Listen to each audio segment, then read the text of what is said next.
sheri bimeze neza bimeze sawa ukijyana igitero kigaragara waruje ngo ngwigisha kwidumba byaba sawa se gutura imwana kwidumba dore itonde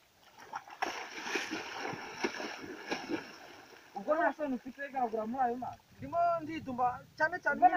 ano mazi avura umunaniro ano mazi agakiza ibintu byinshi cyane bijyanye bisa nk'ibitandukanye n'ibintu bineza ahubwo nimbwira niba arushe kwidumba uzi indwara ziba mwaho ngaho muri ayo mazi urimo yembaye mugiye inama nk'umuntu ibintu mbwiye ni ukuri ariko nyine uburwayi ntabwo bwatubuze nyine mwano mazi kuko tuyarobamo tukayidumbamo ibintu bigiye bisa nk'ibitandukanye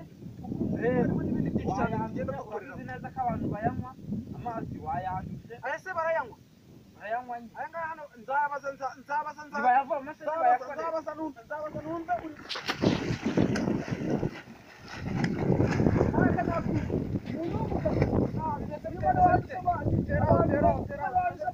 abantu bakoresha amazi rero kuza kuyanduza nagaruka kuyanduza ndimo noga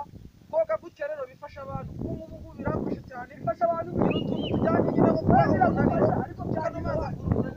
n'ibindi bintu byinshi cyane bijyanye n'ibitandukanye kuko bibajyana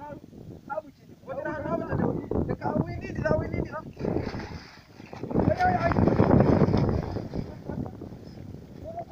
hano mazi mbwira nkwigisha kwidumba ariko ibintu mbwiye ni ukuri ntabwo ari wowe wenyine wabimbwiye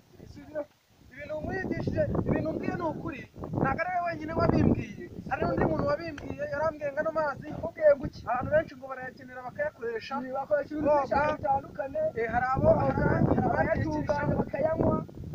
none uyu murayangiza ndimo ndayangiza nanjye ngiye kuzakoresha uburyo kinisubiraho hari abantu bakoresha ano mazi boga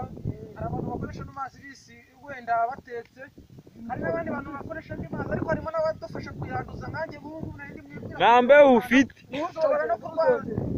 sinzongere kwangiza amazi urambwiye cyane kuko ngubu dushobora gutera uburwayi abantu benshi cyane bayakoresha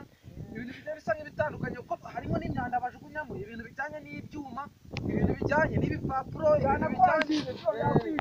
ngiye gusezera no mazi kuko nazongera kwidumba na rimwe kuko ibintu n'ikwirakwiza ry'umwanda